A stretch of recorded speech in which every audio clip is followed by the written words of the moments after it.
Okay, welcome back to part two of this kind of, it wasn't actually supposed to be two parts, but the more I got into it, I was just like, oh, fiscal sponsorship needs its own kind of time. But this is part two of my conversation around the issues facing non-profit organisations, especially small non-profit organisations. And the concept that I want to discuss with you guys is fiscal sponsorship. Now, I didn't know what fiscal sponsorship was before, like early last year. And I was first introduced to it by a client that I took on who had asked me to create a deck. They were going to use it to basically build their board for their fiscal sponsorship organisation. And now their main company works in the entertainment industry, doing kind of finance and business management for entertainers and executives within that entertainment space. And one thing that they had seen was that a lot of the artists or executives that they work with wanted a way to be able to engage in charitable projects without having to go through the process of becoming doing the 501c3 kind of process, which is basically like tax exempt kind of charity or charitable status in the US. So let me give you an example of fiscal sponsorship in action. Let's say Justin Bieber really wants to get involved in like climate change projects, right? But he doesn't want to go through the process of kind of creating his own 501c3 organization. What he could do is approach a fiscal sponsor who would act on his behalf and be able to accept donations and funds and kind of take on the administrative processes around being like a charitable cause on his behalf. One really good thing about that is that he's not going to be tied to one specific cause, because a lot of the times these things are like project-based. So let's say that this month he wants to do a climate change project, and then 3 months later he wants to work on the like homelessness issues, and then a couple months after that he wants to do something that's like related to racism. Working with a fiscal sponsor means that he has the systems around him in order to be able to do that. That will allow him to take finances and donations, and then the fiscal sponsor would kind of act on his behalf in terms of the administrative elements of that. Now, normally a fiscal sponsor will take some sort of fee, whether it's like a percentage off of like donations or whatever, so they don't just like operate for free.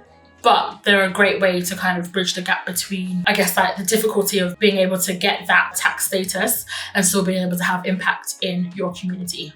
And so I was like, raw, that's interesting. I'd never heard of a service like that in the US. So I was like really interested in the project. I really, really enjoyed kind of learning more about it and how they were going to run it.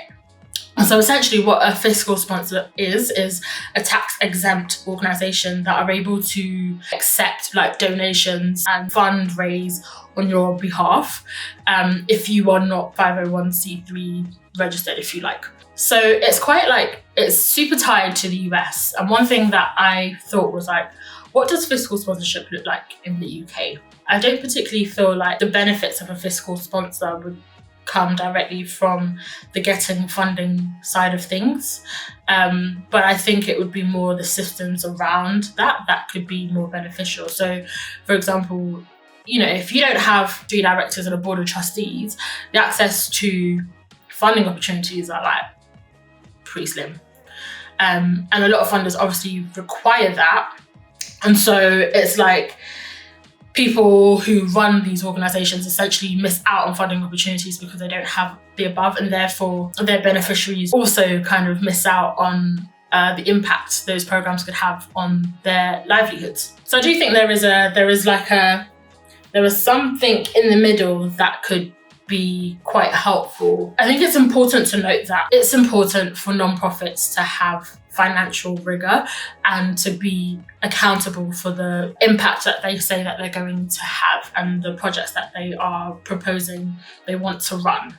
And so I understand fully why funders require that there is some level of accountability and like financial management within organisations. I think that's really, really important. I guess my question becomes, what systems can we create to allow grassroots non-profit organisations to be able to take part in that same way? And so, for example, one of my things is like, is there like an open database, for example, of individuals who are interested in joining an organisation as a trustee? for example, where does a person go to find potential trustees? As a non-profit founder, where do I go to look for these people? The second thing, and I think this is the really important thing, is that is there a way of being able to create silo boards for project-based applications? Because I think board of trustees normally have like a term of, I think, 3 to 4 months. 3 to 4 months? I'm lying. 3 to 4 years, which is quite a long time. And so I think, like, I question whether there is a way that we could create silo boards for like project-based applications that are time limited. So for example, earlier last year, I applied for some funding that was for a project that would last for 18 months.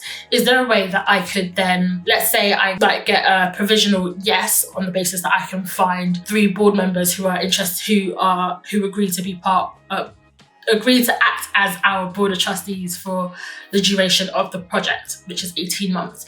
And so they can bid on it, they can kind of, we can swipe right or swipe left on each other, we can do the whole kind of board, kind of figure out whether we work together. And then they join our board of trustees for a period of 18 months while we deliver the program. And then at the end of the project, we've reported back to the funders, they can then walk away after 18 months, and that's kind of it. And then they can look for other opportunities to be on other boards of trustees for a period of time. I think that's a really interesting way of being able to fix that problem without the board of trustees being too tied to something for too long, whilst impact organisations are able to have access to that system that enables them to get access to funding and to be accountable and to have like strong financial management within their organisation.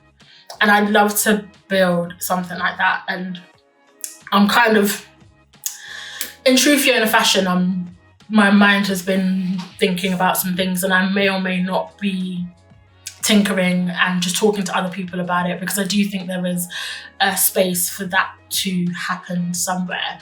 So yeah, I'd love to hear your thoughts on that. I'll be sharing what I've been tinkering with, or an idea that I keep coming back to that I think could feed into how this could be beneficial to people. Okay, till next time. Ta-ra.